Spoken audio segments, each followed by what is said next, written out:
Kita akan membahas mengenai falsafah jarimah dalam hukum pidana Islam.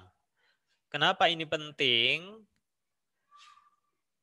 Karena Allah tidak mungkin membuat ketentuan-ketentuan hukum syariat tanpa adanya tujuan tertentu.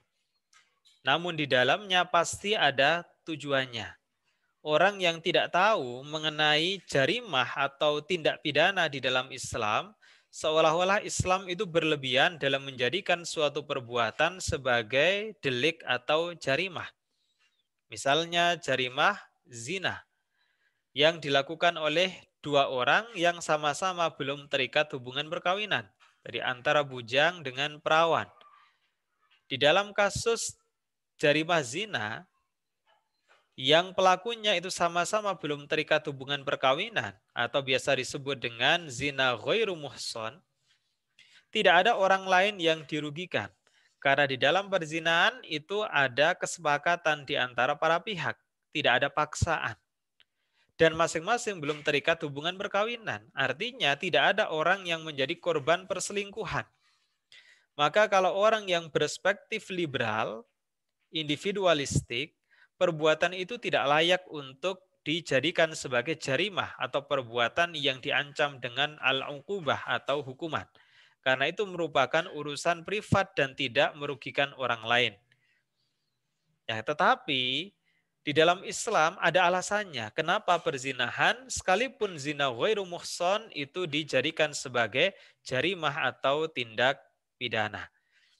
Jadi Allah membuat ketentuan apapun, sekecil apapun di mata manusia, di sana pasti ada tujuan tertentu. Termasuk Allah melarang jenis-jenis perbuatan tertentu, itu pun juga ada tujuannya. Nah, tujuan umum syariah termasuk di dalamnya bidang hukum pidana Islam ada 3. Jadi kenapa ada syariat, itu tujuannya ada 3. Termasuk di dalamnya adalah hukum pidana Islam. Yang pertama, tujuan umum dari syariat atau biasa disebut dengan al-maqasidus syar'iyyah atau ada yang menyebut dengan maqasidus syariah, yaitu maksud-maksud atau tujuan-tujuan dari syariat.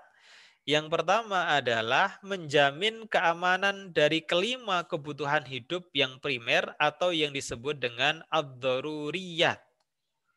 Karena jumlahnya ada 5, maka dikenal dengan istilah ad-daruriyatul khamsah atau kebutuhan primer umat manusia yang jumlahnya itu ada 5. Apa itu yang disebut sebagai ad-daruriyat atau kebutuhan hidup yang primer? Yaitu sesuatu yang harus ada untuk tegaknya kehidupan manusia, baik ukhrawiyah atau bersifat ukhrawi, akhirat, maupun duniawiyah yang bersifat duniawi, yang terangkum dalam 5 kebutuhan primer atau yang tadi disebut dengan ad-daruriyatul khamsah. Jadi kalau kebutuhan ini tidak ada, kehidupan umat manusia akan rusak, akan hancur, tidak akan tegak. Ya, kelima itu apa saja? Yang pertama adalah hifduddin. Kebutuhan primer umat manusia itu adalah perlindungan terhadap agama. Tanpa ada agama, maka akan hancurnya kehidupan umat manusia. Karena manusia tidak punya pedoman untuk meraih kehidupan yang baik, baik di dunia maupun di akhirat. Karena itulah maka perlindungan terhadap agama di dalam Islam itu merupakan hal yang mutlak. Dan salah satu tujuan dari syariat Islam yang bersifat primer atau pokok adalah memberikan perlindungan terhadap agama atau hifduddin. Yang kedua, yang merupakan kebutuhan primer umat manusia adalah hifdun nafas atau melindungi jiwa atau nyawa. Manusia bisa hidup tidak cukup hanya dengan jasad, tapi juga dengan nyawa atau jiwa. Tanpa nyawa atau jiwa, maka manusia tidak bisa hidup. Karena itulah maka ini mutlak harus dilindungi. Tidak adanya perlindungan terhadap jiwa, terhadap nyawa, maka kehidupan umat manusia akan hancur. Karena manusia tidak bisa hidup. Maka dalam Islam mutlak ini harus dilindungi. Dan yang ketiga, hifdzul aqli. Akal itu merupakan karunia yang terbesar bagi umat manusia yang membedakan dengan hewan. Oleh karenanya maka ketika manusia itu dicabut akalnya, maka tidak ubahnya manusia itu seperti hewan. Bedanya manusia dengan hewan adalah dalam hal akal. Karena secara fisik itu kurang lebih sama. Punya mulut, bisa merasakan nikmatnya makan. Punya tangan, punya kaki, bisa digunakan untuk mengambil, untuk berjalan. Kemudian punya kulit, digunakan untuk melindungi tubuhnya, dan seterusnya. Tetapi yang membedakan adalah akal. Dan tanpa ada akal, maka kehidupan umat manusia akan hancur. Maka di dalam Al-Quran, kalau orang sudah tidak menggunakan akalnya, maka dia seperti an'am, seperti binatang ternak. Bahkan adol, lebih sesat dibanding dengan binatang ternak. Oleh karenanya maka dalam Islam akal itu mutlak harus dilindungi dan ini merupakan kebutuhan yang bersifat primer atau pokok. Kemudian yang keempat yaitu hifdzun nasl wal ard. Keturunan dan kehormatan. Ini juga merupakan kebutuhan primer yang harus dilindungi pada diri manusia. Kenapa keturunan? Karena masa depan umat manusia itu tergantung dari keturunan, dari generasi. Maka mutlak generasi ini harus dilindungi. Kalau generasi ini hancur, maka hancurlah umat manusia. Kehormatan. Manusia itu punya kehormatan, berbeda dengan hewan. Oleh karenanya maka manusia itu diatur bagaimana cara berbusana, bagaimana dalam menjaga diri, dalam pergaulan. Itu untuk apa? Untuk menjaga manusia sebagai makhluk yang terhormat. Misalnya kalau perempuan yang diwajibkan untuk menutup aurat secara sempurna seluruh bagian tubuhnya kecuali muka dan telapak tangan. Dianggapnya itu diskriminatif atau bias gender. Para laki-laki auratnya berbeda. Maka harus dibalik. Islam itu sangat menghormati perempuan sehingga Islam itu benar-benar melindungi kehormatan perempuan. Salah satunya dengan syariat adanya menutup aurat. Kemudian yang kelima adalah hifdzul mal atau memberikan perlindungan terhadap harta benda. Karena harta benda ini juga merupakan prasyarat tegaknya kehidupan umat manusia. Karena itulah maka harta benda itu mutlak harus dilindungi di dalam Islam. Ini merupakan 5 kebutuhan yang harus dilindungi, yaitu agama, jiwa, akal, keturunan, dan kehormatan, serta harta. Dan kalau salah satu atau lebih dari kebutuhan ini tidak terlindungi, maka akan hancur kehidupan umat manusia atau kehidupan manusia itu. Tidak akan tegak, baik kehidupan ukhrawi maupun kehidupan duniawi. Jadi syariat Islam itu akan menjamin terlindunginya 5 kebutuhan primer atau pokok umat manusia atau yang disebut dengan ad-daruriyatul khamsah atau kebutuhan pokok yang jumlahnya ada 5. Kemudian tujuan syariat yang kedua termasuk jinayat atau hukum pidana Islam adalah menjamin keperluan sekunder atau yang disebut dengan hajiyat. Apa itu kebutuhan sekunder atau hajiyat? Yaitu sesuatu yang dapat menghilangkan kesempitan, meringankan beban yang menyulitkan, dan memudahkan jalan-jalan muamalat atau hubungan antar manusia. Jadi syariat Islam itu sifatnya mempermudah ketika manusia berada dalam kesempitan. Syariat Islam itu sifatnya meringankan ketika manusia berada di dalam kondisi yang berat, ada beban. Syariat Islam itu tujuannya untuk memudahkan hubungan antar manusia.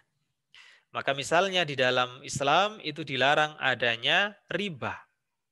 Salah satunya yang paling umum di masyarakat adalah riba berupa utang piutang dengan keharusan mengembalikannya dengan jumlah yang lebih dibanding dengan yang dia hutang.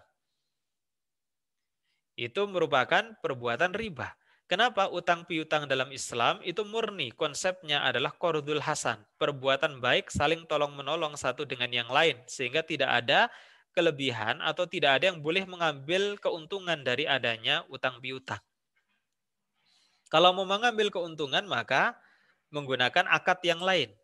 Misalnya mudorobah atau kerjasama dalam suatu bisnis tertentu antara pemilik modal dengan pelaksananya. Itu mudorobah. Atau musyarakah, kerjasama antar pemilik modal. Atau yang diwujudkan dalam koperasi atau syirkah. Itu kalau untuk memperoleh keuntungan. Tetapi utang piutang itu bukan merupakan akad yang boleh digunakan untuk mencari keuntungan. Ya, oleh karenanya maka sekali lagi syariat Islam menjamin keperluan sekunder berupa menghilangkan setiap kesempitan, meringankan beban yang menyulitkan, dan memudahkan jalan-jalan hubungan antar manusia atau muamalah. Maka ada larangan riba agar antara yang punya dengan yang tidak punya itu bisa saling tolong-menolong tanpa memanfaatkan kelemahan orang yang tidak punya. Karena banyak dengan riba itu orang terjerat dengan hutang. Jangankan orang, negara saja seperti Indonesia, karena utang piutangnya berdasarkan pada prinsip riba atau bunga, maka Indonesia pun juga terlilit utang yang berkepanjangan. Karena apa? APBN hanya bisa digunakan untuk membayar bunga yang sangat besar. Kemudian yang ketiga, tujuan dari syariat Islam adalah membuat berbagai kebaikan atau menjadikan hal-hal yang dapat menghiasi kehidupan sosial dan menjadikan manusia mampu berbuat dan mengatur urusan hidup menjadi lebih baik. Atau disebut sebagai keperluan tersier atau tahsiniyat. Jadi kalau kebutuhan primer itu menjamin tegaknya kehidupan, tanpa itu maka hancurlah kehidupan manusia. Kalau sekunder itu sifatnya mempermudah, memperingan, tapi kalau keperluan tersier atau tahsiniyat ini sifatnya memperindah kehidupan manusia. Nah, misalnya di dalam Islam ada syariat mengenai perintah untuk saling menghormati satu dengan yang lain, toleransi. Untuk apa? Agar kehidupan umat manusia menjadi lebih indah atau menghiasi kehidupan manusia.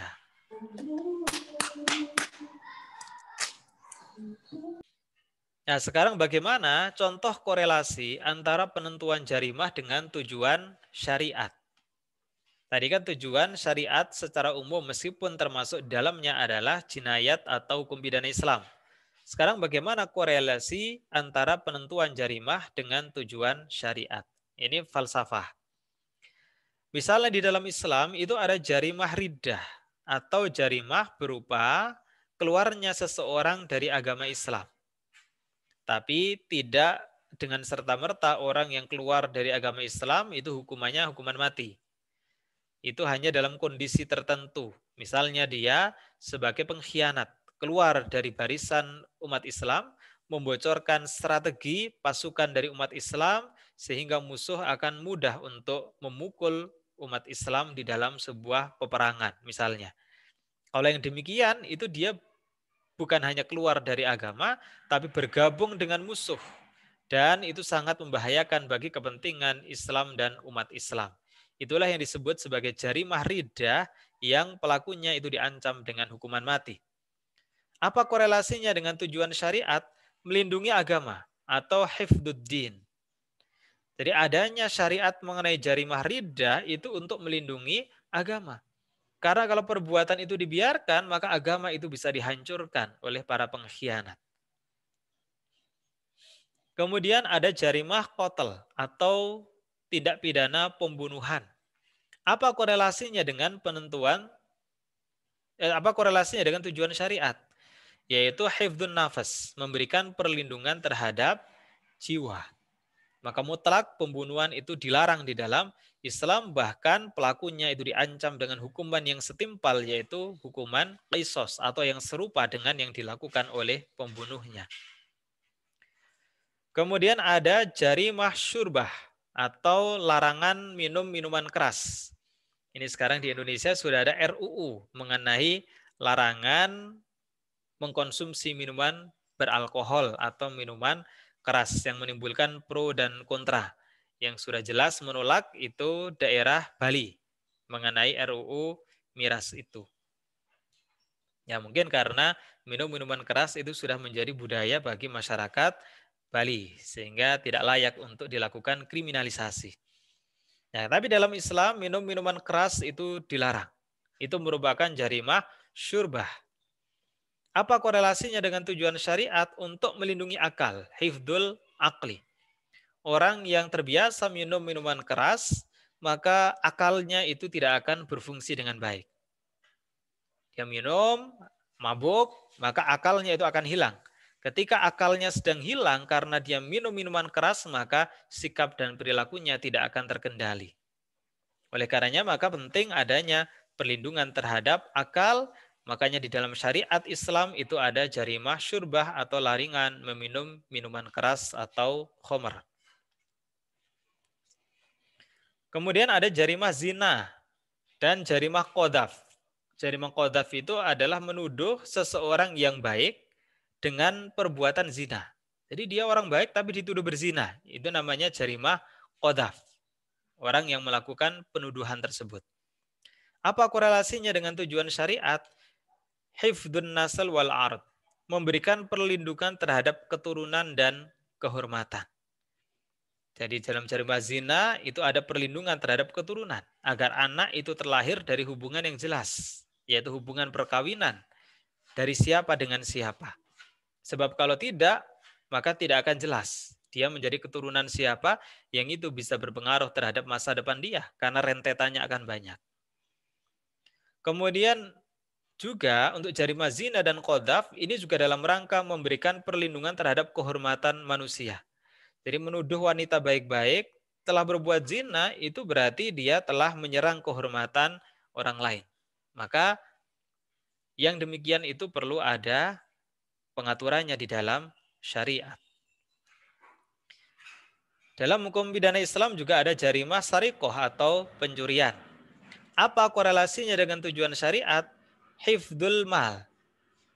Kenapa pencurian itu dilarang? Karena demi memberikan perlindungan terhadap harta.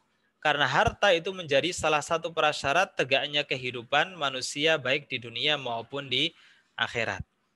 Ini terkait dengan falsafah jarimah. Beberapa sampel ini menunjukkan bahwa di dalam Islam syariat mengenai jarimah itu tidak bisa dilepaskan dari maqasidus syariah atau tujuan dari diadakannya syariat.